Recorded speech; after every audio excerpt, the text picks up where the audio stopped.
हरे नमः. धर्माचा जणू मूर्तिमान पुतळा धर्माचा जणू मूर्तिमान पुतळा भासे जना भूवरी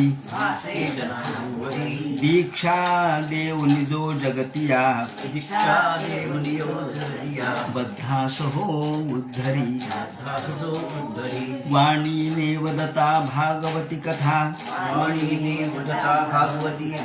व्यासा प्रति भासला तो हा गुरु श्री जनार्दन असा पाटांगणी शोभला सद्गुरुनाथ महाराज की जय. हरे नमः. श्रुतोवाच प्रथेथ कलपदैः परिणुता खिलोदयः मंदम जहास वैकुंठो मोहयन्यव मायया. भगवान वेदव्यास वर्णन करून सांगू लागले आणि सूत शौनकादिकाला सांगतात. याप्रमाणे सूत म्हणतात, हे शौनकादिका हो, जेव्हा कुंतीनं स्तुती केली भगवंताची आणि भगवान म्हणून, परमेश्वर म्हणून, विश्वनियंता म्हणून आपल्या मनातील भावना प्रगट केल्या आणि पुन्हा गोकुळातील लीलेची आठवणही केली आणि सांगितलं, भगवंता मला फक्त एकच दे, सतत दुःख मला प्राप्त होऊ दे, परंतु त्या दुःखाच्या नंतर तुझं दर्शन होणार असेल तर दुःखाची परंपरा मला मिळाली तरी चालेल. म्हणून या ठिकाणी शाश्वत म्हणजे कायमस्वरूपी मला कितीही दुःख जरी झालं तरी चालेल. विपदा शंतनु शाश्वत तत्र तत्र जगद्गुरो. परंतु शेवटी तुझं दर्शन न पुनर्भव दर्शनम अपुनर्भव दर्शनम, याचे दोन अर्थ सांगितलेत. एक, पुन्हा भवदर्शन नाही, तुझं दर्शन झाल्यावर पुन्हा संसार दर्शन नाही, आणि अपुनर्भव म्हणजे जन्म, पुनर्भव दर्शनम आणि पुनर्भव दर्शनम. पुनर्भव म्हणजे जन्म, पुन्हा जन्म नाही, अर्थात तुझं दर्शन झाल्यावर पुन्हा या जन्म मरणाच्या कटकटीतून माणूस मुक्त होईल आणि शेवटी माझी बुद्धी तुझ्याशी एकरूप व्हावी आणि वृष्णीकुल आणि पांडुकुल याच्यामध्ये जे माझं मन अडकलेलं आहे ते मला, त्या माझ्या मनातला जो आत्तापर्यंत ताणतणाव आहे तो नष्ट कर. माझ्यामध्ये असलेल्या वृष्णीकुल आणि पांडुकुलांच्या संबंधीचा जो स्नेहबंध आहे की जो माणसाला दुःखकारक आहे तो दोन्ही तू त्याचं छेदन कर. हे ऐकल्यावर भगवंताचं वैशिष्ट्य असं आहे की त्याने वर्णन केलंय. हे सगळं ऐकलं, परिणुता खिलोदया मंदम जहास वैकुंठम. मंदम जहास, केवळ नुसतं स्मित हास्य केलं, कारण भगवंताचा हास्यामध्ये माया आहे असं म्हटलेलं आहे. हास्य म्हणजे भगवंताची माया आहे आणि या मायेने पुन्हा एकदा सर्वांना बाधित करून टाकलं. भगवंतानी त्याने वर्णन केलेले हासो जन्मोद करी च मायेती. हास्य म्हणजे माया आहे आणि त्यामुळं भगवंताच्या हास्यामुळं पुन्हा सर्वांच्या वरती मायेचं पांघरून घातलं गेलं आणि या वेळेला सर्वांनी भगवंताला नमस्कार केला. त्यानंतर पुढे सर्व पांडव, त्याचप्रमाणे कुंती, द्रौपदी हे सर्व स्त्रियश्च स्वपुरम यास्यन सगळे आपल्या आपल्या स्वपुरामध्ये आले, मंदिरात आले. व्यास महर्षींना बोलावलं आणि या वेळेला प्रबोधितोपी हासैर. धर्मराज म्हणतात, आह राजा धर्मसुतच चिंतयन सुरदांतमम. या ठिकाणी धर्मराज युधिष्ठिर भगवंताला म्हणू लागले, हे देवा, अहो काही जरी झालं, तुम्ही माझ्याकडून 3 अश्वमेध यज्ञ करून घेतले, परंतु माझ्या मनाला आज असा खेद वाटतोय की मी विनाकारण हजारो लोकांची हत्या केली. एक राज्य मिळविण्यासाठी मी एवढी लोकांची हत्या केली. अहो मे पश्चातात् ज्ञानम हृदय रूढम दुरात्मनाः. मी किती वाईट आहे. अहो नरकामध्ये हजारो वर्ष जरी मी पडलो तरी माझी मुक्तता होणार नाही. पारक्य सेव देहस्य. मी हजारो 18 अक्षौहिणी सैन्याचा अंत माझ्याकडून झाला. माझ्याकडून म्हणजे शेवटी माझ्यामुळेच झाला ना. मला राज्य मिळावं म्हणूनच एवढं महाभारती युद्ध झालं. तेव्हा याच्या संख्येची गणना करता येणार नाही. संख्या गणता न तत्पत्नीही, या संख्येची गणना करता येणार नाही. किती माझ्यासाठी एवढी हानी झाली. तेव्हा मला असं वाटतं, देवा नुसती बाकीचे वीर मेले असते तर जाऊ द्या, लहान मुलंही मेले माझ्याकडून. म्हणजे या युद्धामध्ये लहान मुलांची हत्या झाली, द्विज ब्राह्मणांची हत्या झाली. द्रोणाचार्य नाही मृत्यू पावले काय? द्रोणाचार्य मृत्यू पावले. भीष्माचार्यासारखे माझे गुरु, द्रोणाचार्यासारखे गुरु, त्याचप्रमाणे माझे आजोबा हे देखील मृत्यू पावले. बाल द्विज सुरण मित्र, माझे सुरत, माझे बांधव, माझे मित्र, माझे पितृ भ्रातृ भाऊ, त्याचप्रमाणे पित्यासम असणारे हे सगळे माझ्याकडून गुरुद्रोह, माझ्याकडून गुरुचा द्रोह झाला. मला सांगा, अहो नुसतं बाल हत्या झाली तर माणसाला नरकामध्ये पडावं लागतं, स्त्री हत्या झाली तर नरकात पडावं लागतं. इथं तर माझ्याकडून बाल हत्या झाली, त्याचप्रमाणे गुरु हत्या झाली, मित्रांची हत्या झाली. मग तमे नमेशान्यरयोन मोक्षो, देवा मला नक्की आता नरकामध्येच पडावं लागेल. वर्षायुतायुतही, हजारो वर्ष नुसता नरकात पिचत पडेन मी. कृष्ण म्हणले, अरे तू केलेस ना 3 अश्वमेध केले. हो, अश्वमेध केले, पण आता या अश्वमेधातून मला असं वाटतं, स्त्रीणाम मद्धत बंधूनाम, माझ्या सगळ्या स्त्रिया, माझ्या सगळ्या सुना विधवा झाल्या आणि त्यांचं रुदन मी ऐकू लागलोय, त्यांना मी असहाय्य केलं. तेव्हा हे सगळं मला बघवत नाही. एक राज्य मिळविण्यासाठी एवढी हानी, एवढी भयानकता मी पाहिली आणि मला असं वाटायलंय की मला या पापातून मुक्तता नाही. कर्मवीरगृह मी येईल. मी जरी किती कर्म केले, किती यज्ञ केले, तरी यातून मला मुक्तता होणार नाही. का बरं? आता युधिष्ठिर, भगवंतानी अर्जुनाला ज्ञान सांगितलं, पण युधिष्ठिराला ज्ञान नाही सांगू शकले. ते म्हणे, आता वयाने मोठे होते ना युधिष्ठिर, वयाने मोठे होते आणि अर्जुनाचं आणि कृष्णाचं नातं वेगळं होतं, अत्यंत एकनिष्ठ मैत्रीचं नातं होतं. पण युधिष्ठिराच्या बाबतीत थोडी वेगळी स्थिती होती आणि युधिष्ठिर ज्ञानी होता.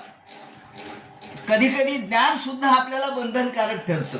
ज्ञान सुद्धा आपल्याला, फार ज्ञान असेल तर माणूस त्या शहाण्याच्या नाही नादी लागत. अहो तुम्ही फार शहाणे, आपण म्हणतो ना, अति शहाणा त्याचा बैल रिकामा. तसं युधिष्ठिर ज्ञानी होते. ते म्हणाले, अहो कृष्णा, तुम्ही माझ्याकडून हे अश्वमेध यज्ञ करून घेतले खरे, पण यथा पंकेन पंकांभा, तुम्ही, अहो चिखल आहे, चिखल अंगाला लागला, मग चिखल लागला तर तो पाण्याने धुवायचा का चिखलाने धुवायचा? चिखलाने जर चिखल धुतला तर तो जाईल का? एका हत्येने मी पापी झालो, मग पुन्हा माझ्याकडून हत्याच करून घेतली तुम्ही, अश्वमेध यज्ञ करून हत्या झाली. मग एका हत्येने दुसऱ्या हत्येचं पातक नष्ट होईल का बरं? यथा पंकेन पंकांभा सुरया बा सुराकृतम, दारूचा पेला पुन्हा दारूने धुतला तर स्वच्छ होईल का? नाही होणार. मग तुम्ही हत्येचं पातक मला लागलेलं आहे, त्या हत्येच्या पातकाचा निराश करण्यासाठी तुम्ही पुन्हा मला हत्याच करायला लावली. भूत हत्या तथैव वैकाम न यज्ञेर माष्टुम अर्हती. तेव्हा भूत हत्या माझ्याकडून झाली, ती यज्ञाने, त्यातून माझी मुक्तता होणार नाही. आता मला दुसरा उपाय सांगा. तेव्हा श्रीकृष्ण म्हणाले, ठीक आहे, आता आपण असं करू, भीष्माचार्य अजून शरपंजरी पडलेले, आपण त्यांच्या दर्शनाला जाऊ, तिथून तू ज्ञान घे त्यांच्याकडे. कारण भीष्माचार्य हे सर्वात वृद्ध आहेत, कुलवृद्ध आहेत, ज्ञानवृद्ध आहेत, तपोवृद्ध आहेत आणि आता शरपंजरी पडलेत.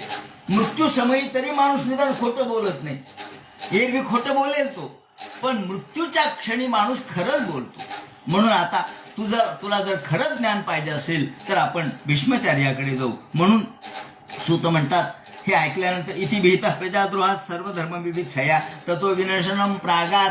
विनशनम शब्द वापरलाय.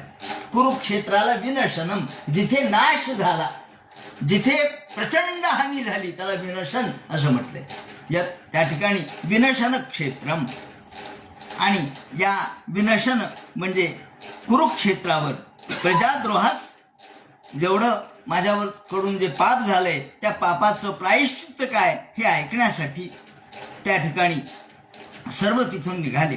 आता कोण कोण गेले त्याने वर्णन केले की विनशनम प्रागात यत्र देवव्रतो पतत. जिथे भीष्माचार्य हे शरपंजरी पडलेले होते त्या ठिकाणी गेले. आणि या वेळेला भगवंतांनी रथ सिद्ध केला. युधिष्ठिर, त्याचप्रमाणे अर्जुन, नकुल, सहदेव, द्रौपदी सगळे निघाले. तदा ते भ्रातर सर्वे, सगळे भाऊ निघाले.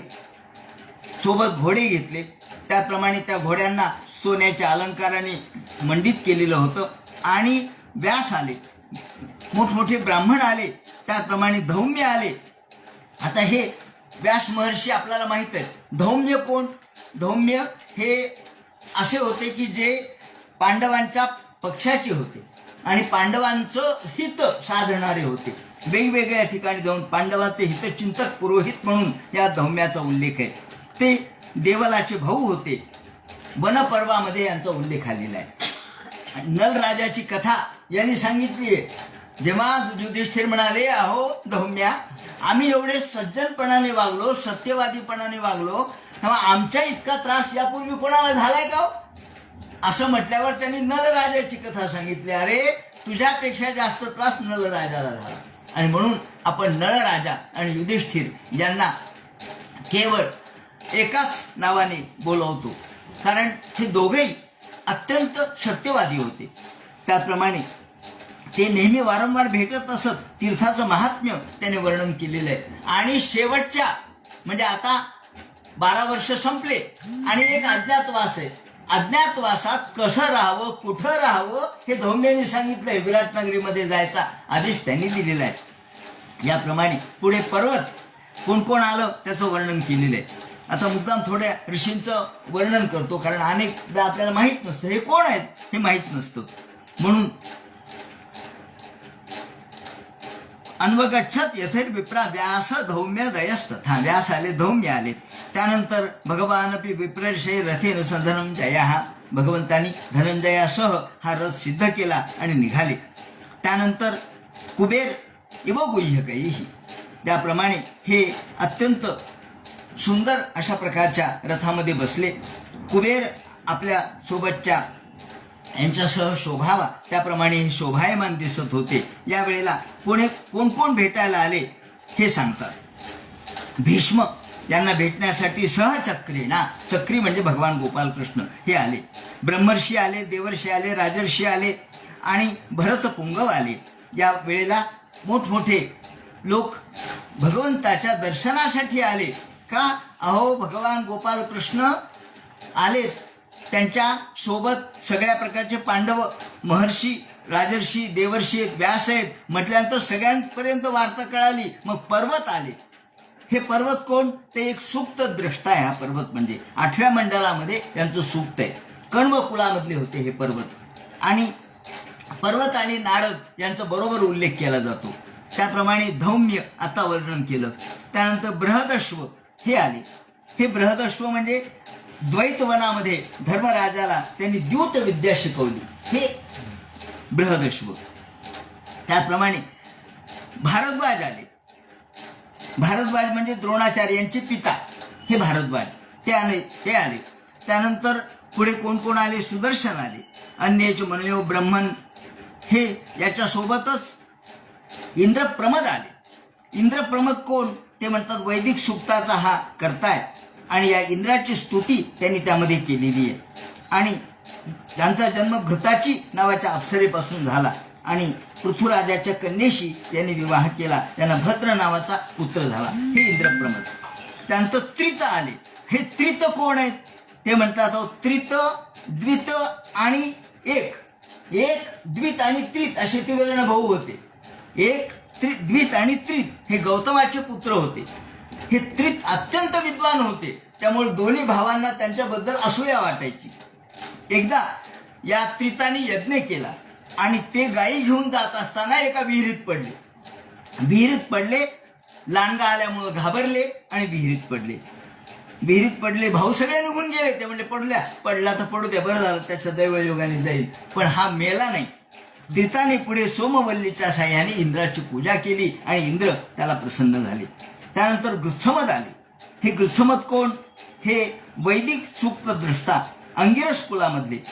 हा शुनहोत्राचा औरस पुत्र, शुनकाचा दत्तक पुत्र असं मानलं जातं. गृत्स म्हणजे प्राण, गृत्स म्हणजे प्राण आणि मद म्हणजे अपान. प्राणापानाचा समन्वय साधणारा गृत्समद होता आणि म्हणून गणपतीचा उपासक गृत्समद आहे. गृत्समदो गणपती जगती गणपती स्मरणे विनियोगा ओम गणानां त्वा गणपती हवामहे. हे जे मंत्र जो म्हटला जातो तो या गृत्समदाने केलेला आहे. हा गृत्समद तपा प्रभावाचा होता आणि हा इंद्राचा सारखा दिसायचा म्हणे. एकदा इंद्राला पकडण्यासाठी काही राक्षस आले, धुनी आणि चमुरी नावाचे राक्षस आले आणि ते इंद्र म्हणून त्यांना पकडलं. ते म्हणले अरे मी इंद्र नाहीये, मी गृत्समद आहे. ते म्हणले गृत्समद हो. आणि मग या गृत्समदाने आपलं रूप दाखवलं आणि त्याने त्यांना सोडलं. पुढे एकदा इंद्राला पकडलं तेव्हा त्यांनी हा इंद्र नाहीच आहे, गृत्समदच आहे म्हणून त्याची सुटका करून दिलेली आहे. याप्रमाणे या गृत्समदाचं वैशिष्ट्य आधुनिक काळाच्या दृष्टिकोनातून सांगायचं ते हे की या गृत्समदाने पहिल्यांदा कापसाची लागवड केलेली आहे. कापसाची लागवड विदर्भामध्ये हे राहतात, विदर्भामध्ये राहत होते. विदर्भामध्ये जो कापूस ते पिकला जातो त्याचं कारण गृत्समद आहे आणि यांनी पहिल्यांदा कापसाची लागवड केली. गुणाकाराचा शोध यांनी लावला आणि बे एक बे हा पाढा आपल्याला त्यांच्यापासून मिळतो. हा तेव्हापासूनचा आहे गृत्समद. आणि पौराणिक कथा ही देखील सांगितली जाते. याप्रमाणे पुढे असित आले. या असित हे सुप्तद्रष्टा आहेत, त्यांना देवल असंही म्हणतात. त्यानंतर या कक्षीवान आले. त्याचप्रमाणे हा कक्षीवान गौतम कौशिक इत्यादी विविध राजर्षी देवर्षी मंडळी या ठिकाणी आली आणि अहो कष्ट मोहन न्यायम आणि भीष्माचार्य पडलेले या शरपंजरी पडलेले. त्यांनी पाहिलं बाबा बाबा बाबा काय समाज गोळा झालाय आज, काय बरं कशाची सगळे आलेत. अन्यच मनोयो ब्रह्मण वसिष्ठ इंद्रप्रमद असित गृत्समद त्याचप्रमाणे कक्षीवान गौतम अत्री कौशिक सुदर्शन एवढे सगळे ऋषी. अन्यच मनोयो इतरही अनेक जण आले. मोठमोठे ब्रह्मर्षी राजर्षी देवर्षी शिष्य प्रशिष्य घेऊन आले. कश्यप आले, अंगिरस आले आणि तान समेता महाभागान उपलभ्य वसुत्तमहा वेगवेगळे वसुत्तम आले आणि पूजयामास धर्मज्ञो. धर्मराज हे तर धर्मज्ञच होते. 5 पांडव द्रौपदीसह भगवान गोपालकृष्ण आले आणि भीष्माचार्याची विधिवत पूजा केली. पूजयामास धर्मज्ञो देशकाल विभाग विध. कृष्णांच्या तत्प्रभावज्ञ कृष्ण तर आलेच पण कृष्णाचा प्रभाव जाणणारे सुद्धा अनेक लोक आले आणि त्यांनी या भीष्माचार्यांना वंदन केलं. भीष्माचार्यांनी पाहिलं, अहो किलकिले डोळे केले, आता मृत्यूच्या शय्येवर पडलेले. सगळं महाभारती युद्ध समाप्त झालंय, आता काही शिल्लक नाही. अश्वत्थाम्यालाही या ठिकाणी 5 पाठ काढून हकलून दिलेलं आहे. त्याचे ब्रह्मास्त्र हे निष्प्रभ केलेले आहेत. आता काही शिल्लक राहिलं नाही आणि राज्य व्यवस्थित चालू आहे. भीष्माचार्याच्या ज्या मनात होतं ते प्रत्यक्ष चालू आहे. म्हणून पांडुपुत्रानुपासीन प्रश्रयम प्रेम संगतान. सगळ्यांना भीष्माचार्याकडे बघून डोळ्यातून अश्रू आले. सर्वांनी नमस्कार केला, पूजा केली आणि आता भीष्माचार्य बोलू लागले.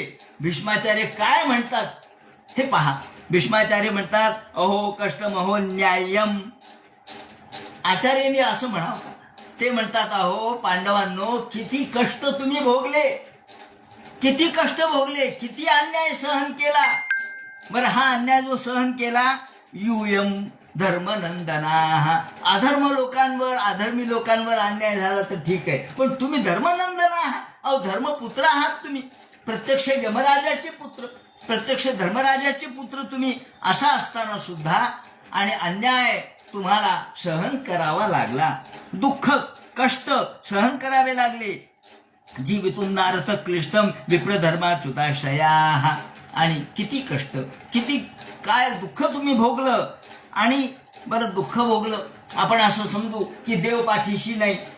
अहो तुमच्या माग भगवान गोपाल कृष्णासारखं कृष्ण सर्वज्ञ सर्व अशा प्रकारच्या जगाचा संरक्षक तुमच्या बाजूला आहे. संस्थिते ती रथे पांडव. तुमच्यामध्ये कोण कमी आहे सांगा. अहो अर्जुनासारखा धनुर्धर तुमच्या जवळ आहे, भीमासारखा गदाधर तुमच्या जवळ आहे, त्याचप्रमाणे गोपाल कृष्णासारखा जगन नियंता तुमच्या पाठीशी आहे. धर्म तुमच्या पाठीशी आहे, तरी सुद्धा तुम्हाला दुःख सहन करावं लागलं. हे यासाठी त्यांनी लिहिलंय की काही काही लोकांना असं वाटतं की आम्ही फार दुःख सहन केलं. अहो, दुःख कोणाला नाही सहन करावं लागलं. संस्थिते रथे पांडव प्रथा बाल प्रजावधू युष्मत्कृते बहुन क्लेशान शांता प्राप्तो तोकती मुहू तोकवती मुहू. सारखं दुःख तुम्ही सहन केलं, पुन्हा पुन्हा दुःख तुमच्या वाट्याला आलं आणि तुमच्या मध्ये काहीच कमी नव्हतं. अहो, यत्र धर्मसुतो राजा, जिथे धर्मराजासारखा अत्यंत न्यायाने धर्माने वागणारा, एक शब्द देखील खोटं न बोलणारा जिथे राजा आहे, गदा पाणी हातात गदा घेऊन गरगर गरगर फिरवणारा भीमासारखा पराक्रमी आहे, बलवंत आहे, आणि कृष्ण भगवान गोपाल कृष्ण तुमच्या साथीला आहे. आणि अस्त्री, अस्त्री शब्द वापरलाय. दोन अर्थ आहेत अस्त्रीचे. एक अस्त्री म्हणजे अस्त्र धारण करणारा, त्याला अस्त्री म्हणतात. जो अस्त्र धारण करतो म्हणजे अर्जुन. आणि अर्जुन अस्त्री म्हणजे तो स्त्री नाही. अर्जुन एकमेव, घोडा आणि अर्जुन यांनाच फक्त नर म्हणायचंय, कारण त्यांना स्तन नव्हते असं म्हणतात. तेव्हा म्हणून अस्त्री, जो स्त्री नाही, असे दोन अर्थ दिलेत त्यांनी. कृष्णो स्त्री गांडवम चापम सुरुत कृष्ण तो बिपत. आणि तरी सुद्धा तुम्हाला एवढं विपदा सहन कराव्या लागल्या. अहो, काय दुःख तुम्ही सहन केलं, किती त्रास तुम्ही सहन केला, आणि एवढं सगळं तुम्हाला अनुकूल असताना सुद्धा असू द्या, शेवटी काळ, त्याला उत्तर त्यांनी दिलंय काळ. भगवान सुद्धा म्हणतात नयन, आता काळ आपल्याला अनुकूल नाही. का? काळ भगवंताचा एक स्वतंत्र शक्ती म्हणजे काळ आहे. सकाला पंचविंशती ही म्हटलंय ना कपिल महामुनींनी, 25वा काळ आहे. काळ कोणाच्या हातात नाहीये, भगवंताच्या हातात काळ आहे. पण सामान्य माणसाच्या हातात काळ नाही. तो काळाच्या मध्ये एकदा सापडला की प्रवाह पतित होत जातो. त्याप्रमाणे ते म्हणतात, एवढं सगळं तुम्ही सहन केलं, त्याचं काल उत्तर एकच आहे, सर्व काल कृतम मन्ये. हे सगळं काळाच्या हातात आहे. भीष्माचार्य सुद्धा शेवटी काळावर सगळं सोपवतात. अनुकूल काळ आला तर माणसाला अनुकूलता प्राप्त होते. विपरीत प्रतिकूल काळ असेल तर माणसाच्या जीवनामध्ये अनेक घटना अशा घडतात. पण एवढंच की कृष्ण भगवान गोपाल कृष्णाचं साह्य असेल तर माणसाला त्याच्यातून तरुण जाण्याची ताकद मिळते, एवढं मात्र खरं. पण दुःख तर सगळ्यांना सहन करावं लागतं.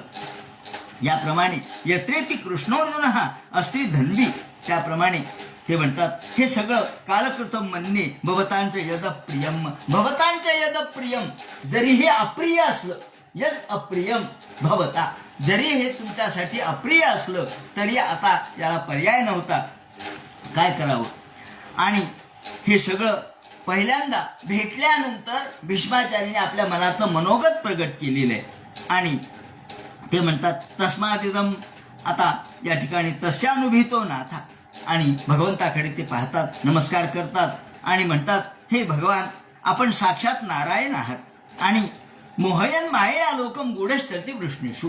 तुम्ही या ठिकाणी वृष्णी कुलामध्ये जन्म घेतला, जगाला मोह टाकण्यासाठी अवतार धारण केला, वेगवेगळ्या प्रकारच्या लीला केल्या, त्या लीलेतून लोकांवरती मोह टाकला. पण गूढ तुमचं रूप, तुमचं ज्ञान लोकांना कळलं नाही. अस्य अनुभावम भगवान वेद गुह्यन. आणि हे भगवंता, तुम्हाला नमस्कार असो. वेद गुह्य तुम्ही आहात, वेदांना देखील तुम्ही कळलेल्या नाहीत. प्रत्यक्ष भगवान गोपाल कृष्ण समोर उभेत, ही खरोखर किती अलौकिक गोष्ट आहे.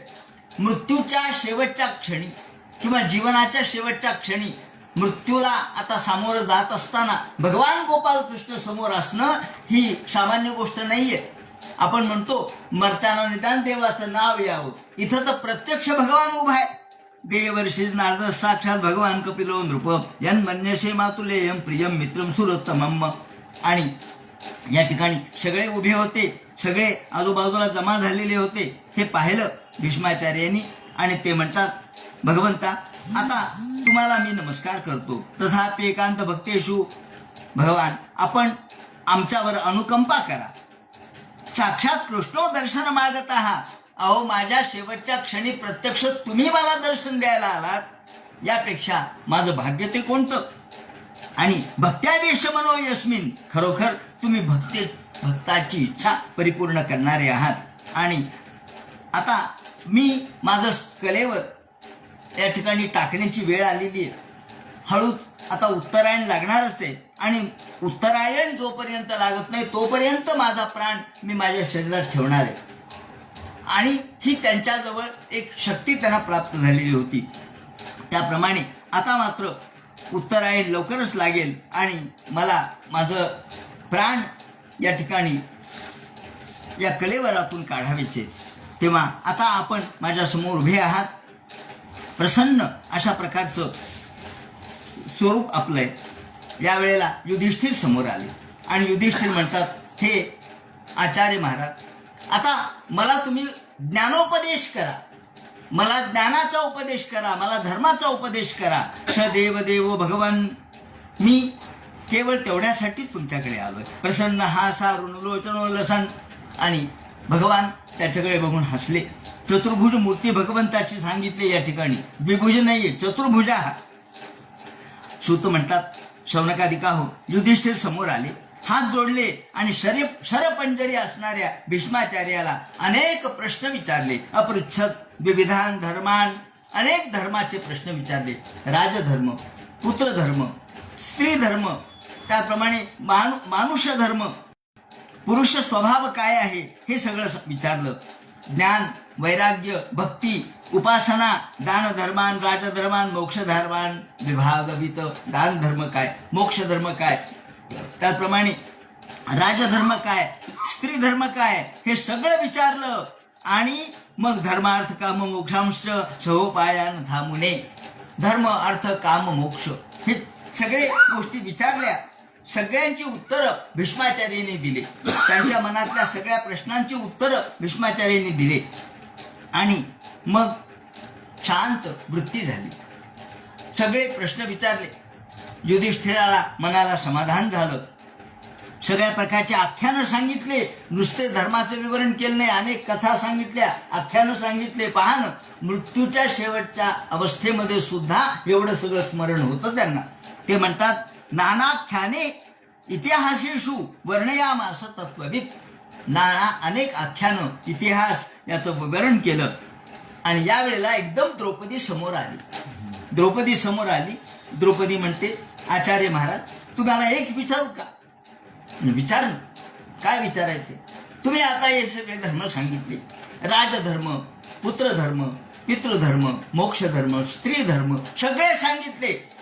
हे सगळे धर्म तुम्हाला तेव्हाही माहीत होते म्हणे? तेव्हाही माहीत नव्हते का? म्हणे कधी? ज्या वेळेला मला एक वस्त्र असताना सभेमध्ये आणण्यात आलं. ही सभा काही सत्सभा नव्हती, असत्सभायाम, असत्सभा होती. अशा वाईट ठिकाणी मला वाईट हेतून आणलं गेलं. यावेळेला तुम्ही सुद्धा उपस्थित होता. आणि मग त्यांनी विचारलं, मग तुझं काय म्हणणं आहे? मग त्यावेळेला हे धर्म कुठे गेले होते? त्यावेळेला मी या धर्माचं ज्ञान तुमचं कुठे गेलं होतं हे मला सांगा. त्यावेळेला तुम्हाला धर्म माहीत नव्हते का?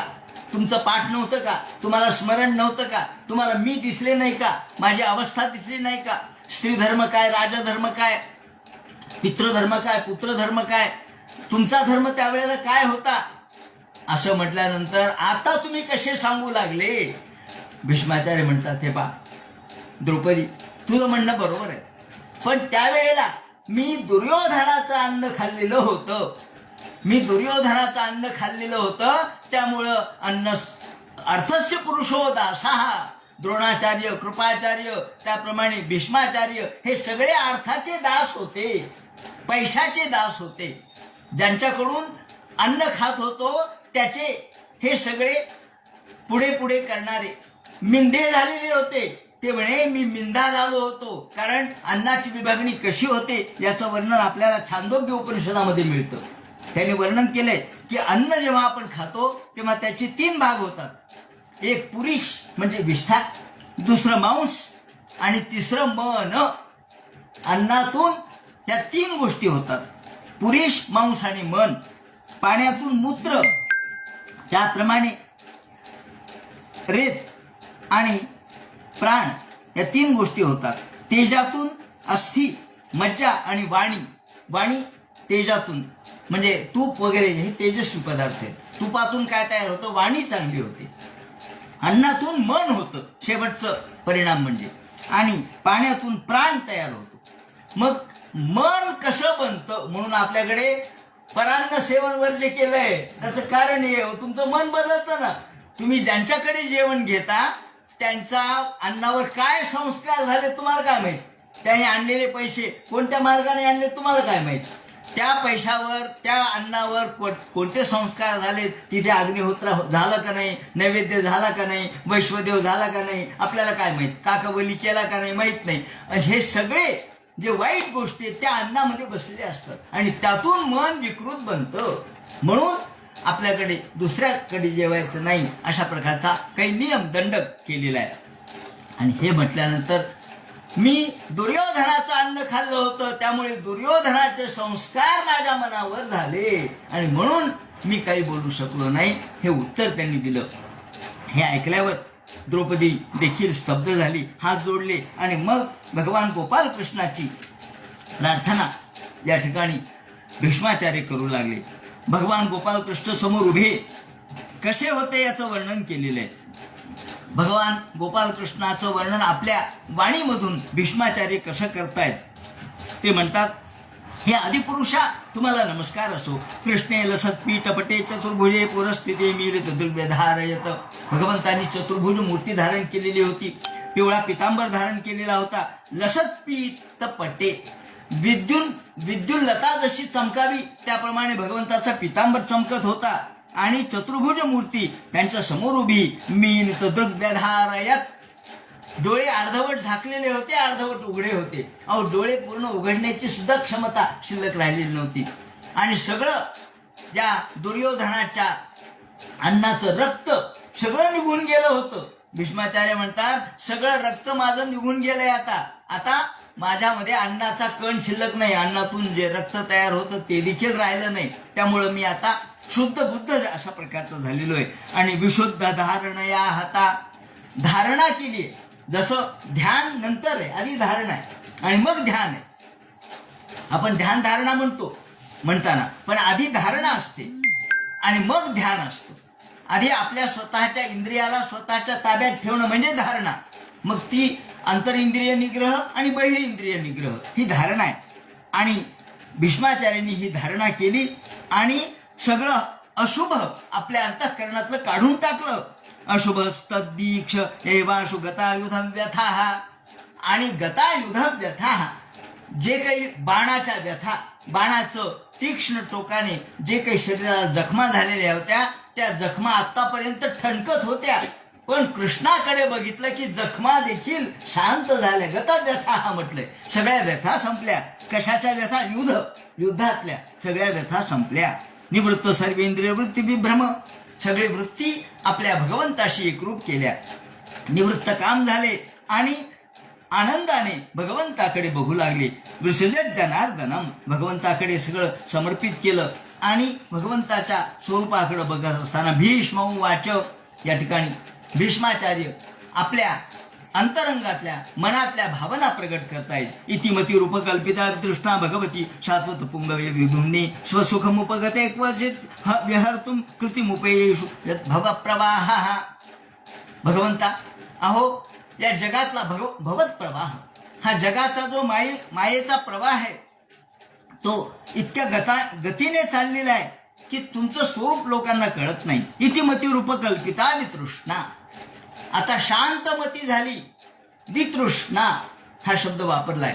तृष्णा संपली, इच्छा संपली, दगदग संपली, धावधाव संपली. आणि इतिमती रूपकल्पिता, मती म्हणजे बुद्धी, ही बुद्धी उपकल्पित झाली, आता शांत झाली. आणि सगळ्या प्रकारच्या वितृष्णा, तृष्णा सगळी समाप्त झाली. या ठिकाणी टीकाकारांनी अवितृष्णा असा एक अर्थ दिलेला आहे. ते असं म्हणतात की इथे अवितृष्णा असा एक अर्थ या ठिकाणी आपण लावू शकतो. कशामुळे? वितृष्णा म्हणजे निष्कामा, पण अवितृष्णेती वाच्छेदा असा अर्थ देऊन ते म्हणतात अवितृप्तेत्यर्थः, जी तृष्णा कधीच समाप्त होत नाही, सतत. मग असं म्हणतात की आशा ही नेहमी तरुणच आहे, ती कधी म्हातारीच होत नाही. आशा ही परमम दुःखम नैराश्यम परमम सुखम. तेव्हा ही जी आशा आहे, जी तृष्णा आहे, ती कधीच समाप्त होत नसते माणसाची. विषय मृगतृष्णा, विषयाची जी मृगतृष्णा आहे ती कधीच समाप्त होत नाही. शंकराचार्यांनी त्यांच्या श्लोकामध्ये म्हटलंय ना की विषय मृगतृष्णा, हे देवा माझी विषयाची मृगतृष्णा तू थांबव. ही विषयरूपी मृगतृष्णा तू नष्ट कर, कारण ती कधीच समाप्त होत नसते. पण भगवंताकडे पाहिल्यानंतर मात्र या सगळ्या तृष्णेचा अंत झाला आणि समधात अशा प्रकारची वृत्ती झाली. सर्व वृत्तीचा उपसंहार केला. समधात म्हणजे विरेचन. आपल्याकडे काव्यशास्त्रामध्ये विरेचनाचा सिद्धांत आहे. विरेचन म्हणजे समधात अवस्था माणसाला कधी येते, सब्लिमेशन थिअरी म्हणतात त्याला. या सब्लिमेशन थिअरीमध्ये समधातता, ऑल पॅशन स्पेंट असं म्हटलंय का इंग्रजी टीकाकारांनी, इलियटनी, T.S. इलियट म्हणतो की ऑल पॅशन स्पेंट, सगळ्या प्रकारच्या इच्छा जेव्हा शांत होतात मनातल्या तेव्हा मन स्थिर होतं आणि सगळ्या प्रकारच्या इच्छातून भगवंताशी एकरूप केल्या म्हणजे हा भवप्रवाह जो भगवंताच्या केवळ मायेतून निर्माण झालेला आहे. माया हीच या सगळ्या भवप्रवाहाची कारण आहे. हा प्रवाह गतिमानपणाने चाललेला आहे मायेमुळं, परंतु सामान्यांना त्यामुळं भगवान कळत नाही. त्रिभुवन कमनंत तमालवर्णम रवी गौरवांबरम दधाने. भगवान कसे याचं वर्णन केलेलं आहे. हे भगवंता तुम्ही त्रिभुवन, सगळ्या त्रिभुवनांना, सगळ्या जगाला आनंद देणारे आणि तमाल वर्णम, निळ्या रंगाचे. या ठिकाणी तमाल म्हणजे काय हे सांगताना काही ठिकाणी असं म्हटलंय की जवसाचं फूल जसं असतं निळं, जवसाच्या फुलासारखा भगवंताचा रंग होता, निळा रंग, म्हणून तमाल वर्णम. म्हणून तमाल म्हणजे आपल्या खायचं तमालपत्र नव्हे, पण काही लोक म्हणतात तमालपत्र. पण या ठिकाणी असित नावाचं जे फूल आहे किंवा या जे अत्यंत निळ्या रंगाचं असणारं जवसाचं फूल आहे तसं भगवंताचा रंग होता. आणि रविकर गौरवंबराम दधाने, आपण जे वस्त्र धारण केलंय ते सकाळच्या सूर्योदयाच्या वेळेला सूर्याची किरणं जशी असावीत त्याप्रमाणे हे वस्त्र आपण धारण केलेलं आहे. आणि वपुरलव, तुमच्या भगवंताच्या चेहऱ्याकडे पाहतात तुम्ही, तुमच्या चेहऱ्यावर जे बटा येत आहेत समोर, केसांच्या बटा, त्या केसांच्या बटा तुम्ही डाव्या बाजूला झुकलेल्या आहेत, त्या बाजूला करतायत. मला आजही तुमचं ते रूप आठवतं असं म्हणतात भीष्माचार्य. कोणतं? अहो भगवंता, युद्धामध्ये तुम्ही एक प्रतिज्ञा केली होती, न धरी शस्त्र करी मी गोष्टी सांगेन युक्तीच्या चार, अशी तुम्ही प्रतिज्ञा केली होती. आणि माझं आणि अर्जुनाचं युद्ध चाललंय. मी माझे बाण अर्जुनावर सोडतोय आणि अर्जुन माझ्या बाणाचा सामना करू शकत नाही. जरी समोर त्यांनी शिखंडी उभा केला तरी मला कळत होतं अर्जुन बाण मारतोय. एका ठिकाणी या महाभारतामध्ये एक श्लोक आहे, त्याला कूट श्लोक म्हणतात. असे अनेक कूट श्लोक आहेत. अर्जुनस्य मे बाणाः न मे बाणा शिखंडिनाः. मला कळत होतं की हे बाण शिखंडीचे नाहीयेत, हे अर्जुनाचे आहेत. अर्जुन त्याच्या मागे लपून बाण मारत होता. अर्जुनस्य मे बाणाः न मे बाणा शिखंडिनाः. का? ते म्हणतात माझ्या हृदयामध्ये, माझ्या शरीरामध्ये जेव्हा ते घुसत होते तेव्हा माघ मासे गवाईव. आता माघ मासे गवाईव, माघ मासाचा काय संबंध आहे? माघ मासे गवाईव, माझ्या शरीरामध्ये ते अशा पद्धतीने घुसत होते की माघ मासे गवाईव. आता जेव्हा गणपतीला सांगितलं होतं व्यास महर्षींनी तुम्ही लेखन करायचं, गणपतींनी एक अट घातली होती की मी थांबणार नाही लिहिताना, मी थांबणार नाही. तुम्ही मला थांबायला सांगितलं तर मी निघून जाईल, तुम्ही मला सतत सांगितलं पाहिजे तर मी लिहीन. मग व्यास महर्षींनी अट घातली गणपतीला की तुम्हाला श्लोकाचा अर्थ कळल्याशिवाय पुढे जायचं नाही. आणि मग जेव्हा व्यास महर्षींनी हा श्लोक टाकला माघ मासे गवाईव, गणपती थांबले. काय आवडले माघ मासे, काही अर्थ कळे ना. आणि तेवढ्या व्यास महर्षींना पुढे काय सांगायचं याचा विचार करत होते. मग असा कूटश्लोक टाकायचा आणि ते थांबले की पुढं काय सांगायचं याचा विचार करायचा. याप्रमाणे आता माघ मासे गवाई, तो मासाचा काही संबंध नाही. माघमा म्हणजे विंचवाची जी मादी आहे तिला म्हणतात माघमा. आणि ती जेव्हा प्रसूत होते तेव्हा तिच्या पोट फाडून सगळे पिल्लं बाहेर पडतात. त्यामुळं भीष्माचार्याच्या शरीरामध्ये असे बाण घुसत होते की माघमा से गवाई व, ज्याप्रमाणे एखाद्या विंचणीच्या पोटातून पिल्ले बाहेर पडावेत, तिचा पोट फाडावं या अर्थाने माझे शरीराला छिंदंती मम गात्राणी माघमासे गवाई व, माझ्या अंगाला असे टोक छिद्र पाडतात की जसे ही या मादीला, विंचवाच्या मादीला जसं पोट फाडून ते बाहेर येतात त्याप्रमाणे. आता याप्रमाणे भीष्माचार्यांनी ओळखलं की हे अर्जुनाचे बाण आहेत. आणि मग भीष्माचार्य बाण मारू लागले. आता भीष्माचार्याचे बाण काय बघायचं त्या भीष्माचार्यांच्या बाणाचा. त्या बाण कधी चुकत नव्हते. आणि या वेळेला भगवंताला अनेक, नुसत्या रथावर बसले होते म्हणजे काय, नुसतं रथ चालवत नव्हते. अहो येणारा बाण अर्जुनाला लागू नये म्हणून रथाच्या योजनेमध्ये कधी घोड्याला खाली करायचं, कधी वर करायचं, कधी बाजूला करायचं, हे सगळं कौशल्य भगवान गोपालकृष्ण करत होते. आणि अर्जुनाकडून बाण सुटेनात तेव्हा भीष्माचार्यांचा बाण तर सुरू झाले, अर्जुनाकडून बाण सुटेनात हे पाहिलं. पुष्पवर्ण नटला पळसाचा, पार्थसा वदनसे पळसाचा, पाहिले जब निदान तयाचे, तव दिसे वदनान तयाचे. अरे काय झालं, अर्जुनाला काय झालं म्हणून मागं वळून पाहिलं तर पुष्पवर्ण नटला पळसाचा. पळसाच्या झाडाला जसे लाल फुलं यावेत तसा अर्जुनाचा देह दिसला, सगळा लाल झालेला, सगळीकडून रक्ताच्या चिळकांड्या उडालेल्या. आणि अर्जुन क्षणभर बेसावध झालेला दिसला. अरे आता थांबण्यात अर्थ नाही. म्हणून भगवंतांनी ताबडतोब या अर्जुनाच्या रक्षणासाठी उडी मारली. ते म्हणतात, भीष्माचार्य म्हणतात, तुम्ही उडी खाली मारली, असा येता देखे रथ निकट तो श्याम लहरी, नृपा गांगेयाच्या लहरी भरल्या प्रेम लहरी, सराते चापाते तेजुनी बजला गद्गद रवे, जगन्नाथे केले मज सकल लोकात बरवे. गोपाल कृष्ण भगवान की जय. ते म्हणतात, जेव्हा भगवंता तू अर्जुनाकडे पाहिलंस आणि अर्जुनाच्या हातून बाण सुटत नाही हे लक्षात आलं, त्यावेळेला क्षणभराचाही वेळ न लावता तू रथाच्या खाली उडी मारलीस. वास्तविक तू काय ठरवलं होतंस, हातात शस्त्र घ्यायचं नाही हे तू ठरवलं होतंस. आणि मी ठरवलं होतं तुला हातात शस्त्र घ्यायलाच लावीन, तुला आज शस्त्र हातात घ्यायलाच लावीन, नाही तर अद्य निष्पांडवीम पृथ्वीम, आज निष्पांडवी पृथ्वी करतो.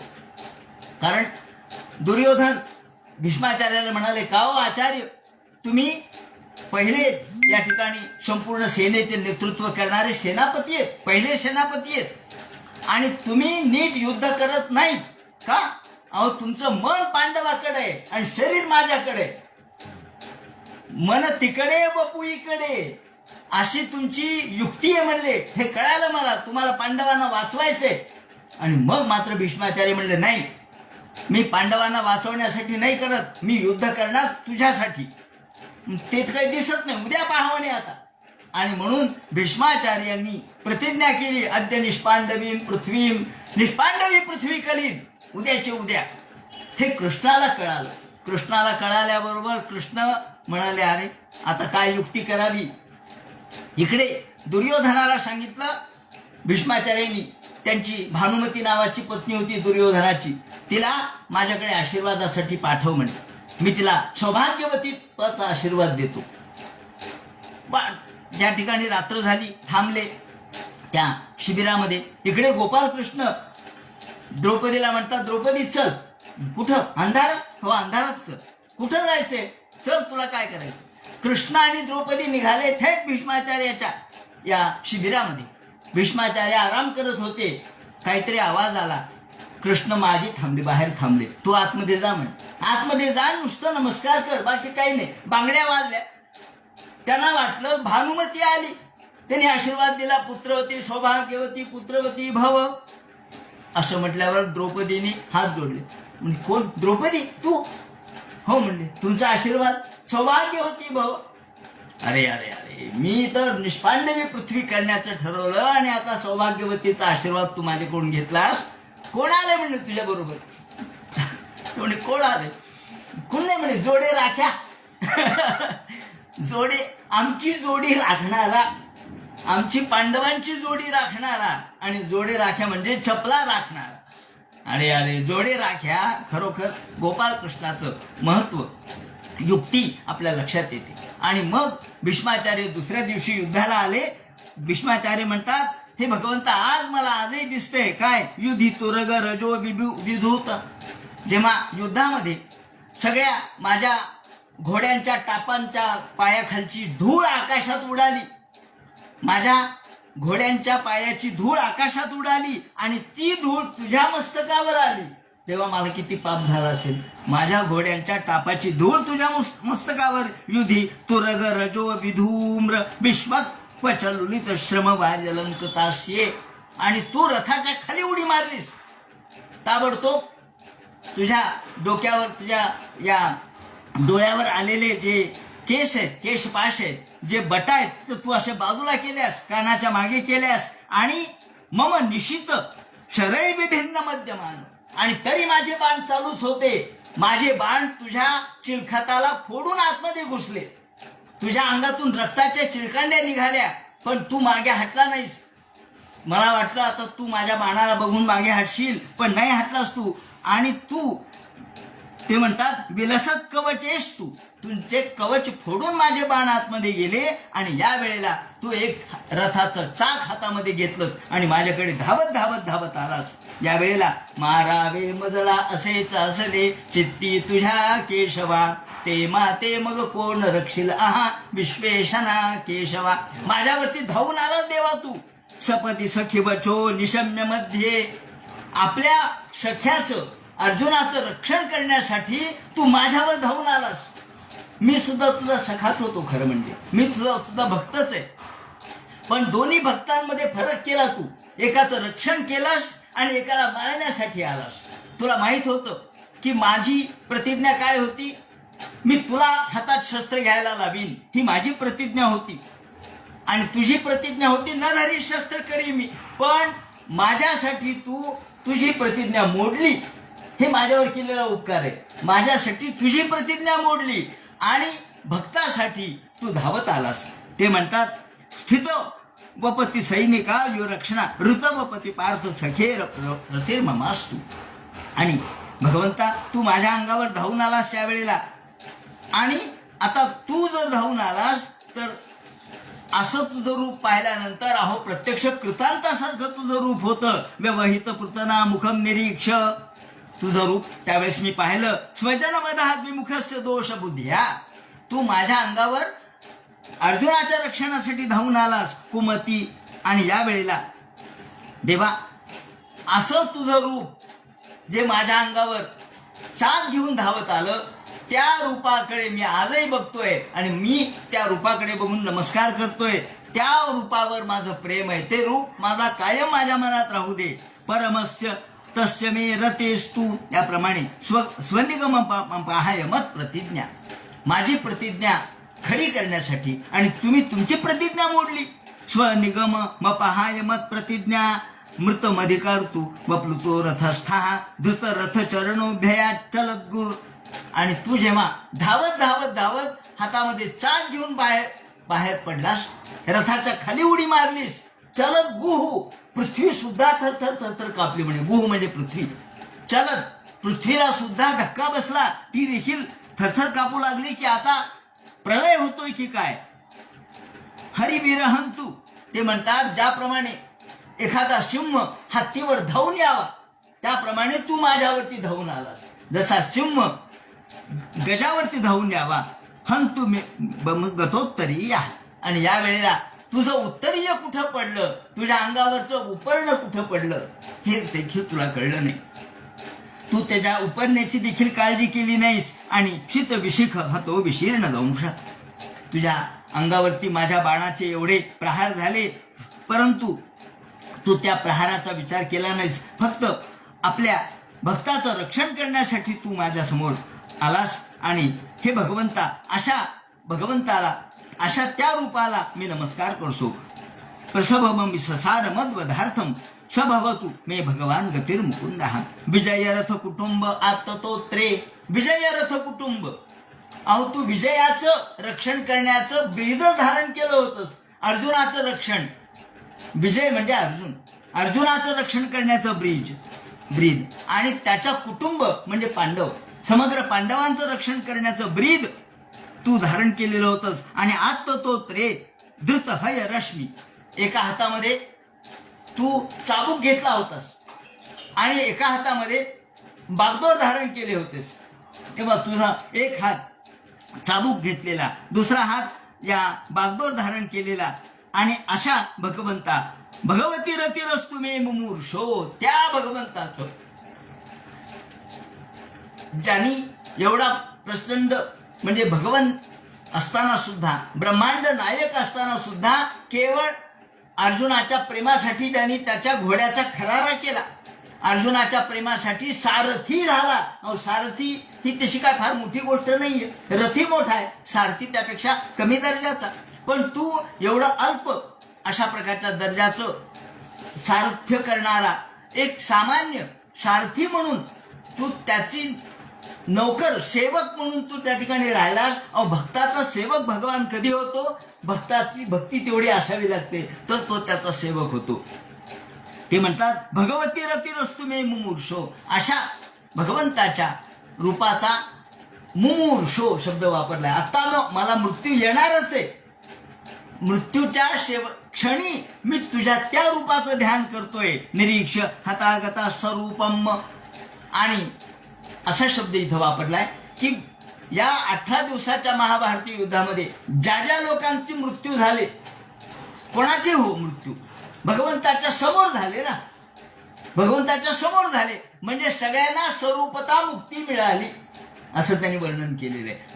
ते म्हणतात गता स्वरूपम, सगळ्यांना भगवंताच्या समोर मृत्यू आला म्हणून कुणीही नरकात गेलं नाही, सगळ्यांना मुक्तीच मिळाली, स्वरूपता मुक्ती मिळाली, सगळे भगवंताच्या पदाला पोहोचले. निरीक्ष जे कारण भगवंताच्या दृष्टीनेच सगळे मृत्यू पावले ना, भगवंताच्या दृष्टीच्या निमित्ताने, कालदृष्टी भगवंताची, या कालदृष्टीने भगवंतानी सर्वांना मारलं, आधीच मारलं.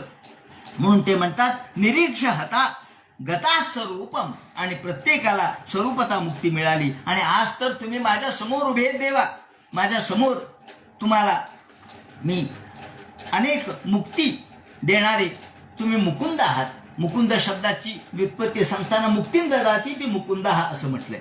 तेव्हा ललित गती विलास बल्गुहास प्रणय निरीक्षण कल्पितो रुमाना, आणि गोकुळाचं वर्णन केलेलं आहे. भगवंत कसे ललित गती विलास बल्गुहास, अहो तुमचं हास्य काय, तुमचं बोलणं काय, तुमचं चालणं काय, तुमचं बासरी वाजवणं काय, तुमचं प्रणय निरीक्षण गोड हास्य, त्याप्रमाणे तुमचं प्रेमाने पाहणं, हे सगळं गोपींनी अनुभवलं, गोपांनी अनुभवलं आणि त्यातून त्यांना मुक्ती मिळाली. ललित गतिष्ठल विलास मलगुहासादिष्ट मंजुगत्यादि विरात्मेय, हे सगळं टीकाकार म्हणतात की या सगळ्यातून जे जे भगवंताच्या सोबत राहिले, ज्यांनी भगवंताची लीला पाहिली ते सगळे मुक्त झाले.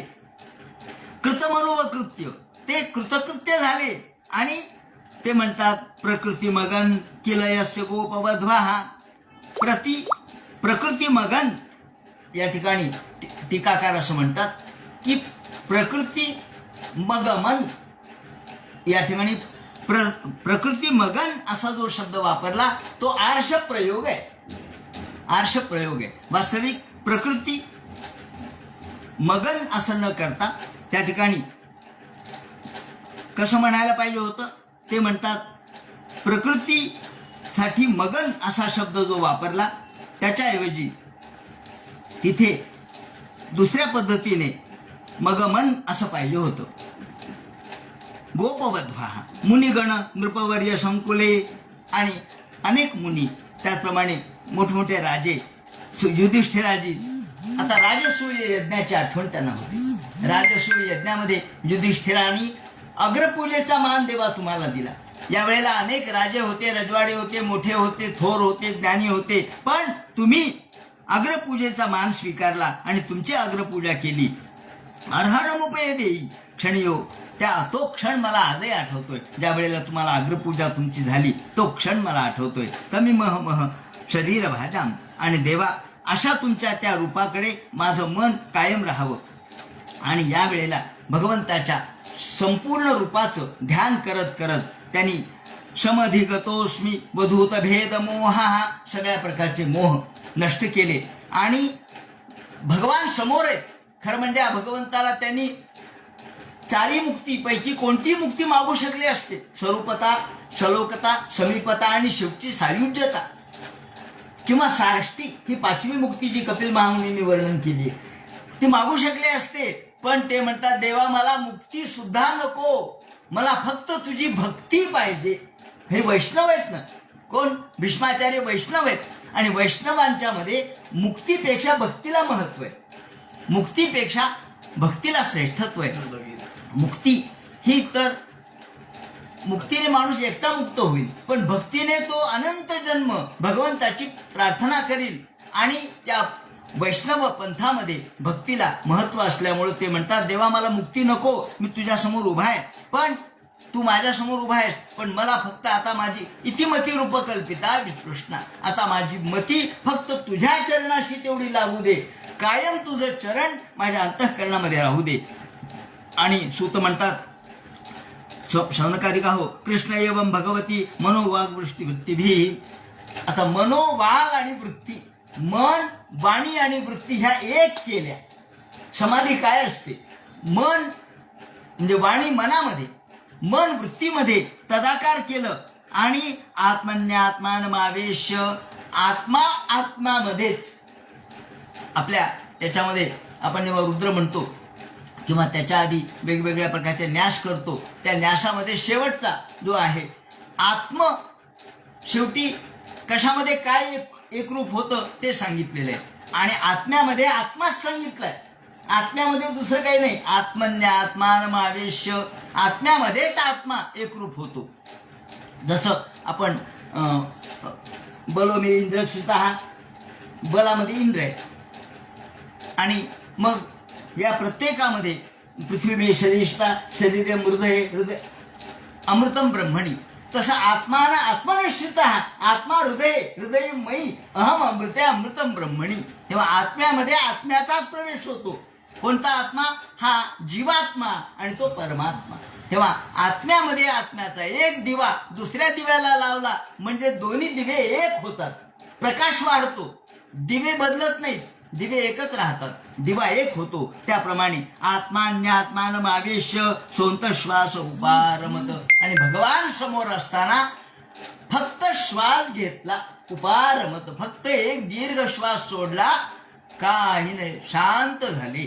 याप्रमाणे संपद्यमान माज्ञाने भीष्म ब्रह्मणी निष्कले सर्वे बभूव स्तूष्णीवम वयांशी दिनात्ये. या वेळेला नुकताच सूर्यास्त झालेला होता, उत्तरायण लागलेलं होतं. आणि उत्तरायण लागल्यानंतर भीष्माचार्यांनी आपला प्राण या ठिकाणी समर्पित केला भगवंताच्या चरणाशी. ब्रह्मणी निष्कले, निष्कल शांत असणाऱ्या, निर्मम असणाऱ्या, ज्याला आपण ब्रह्मस्वरूप असणाऱ्या भगवंताशी आपलं जे प्राण आहेत ते समर्पित केले. आणि हे पाहिल्याबरोबर सगळ्यांनी या ठिकाणी पुष्पवर्षाव केला, नमस्कार केला. तत्र दुंदुभीवर नेदूर, आकाशामध्ये दुंदुभी वाजू लागल्या. देव आकाशात जमा झाले, मानव तसा ठिकाणी उपस्थित होते. आकाशामध्ये देव गंधर्व सगळे उपस्थित झाले. सर्वांनी पुष्पवर्षाव केला. शेषमसु साधवो राज्ञाम खात पेतो पुष्पवृष्टया.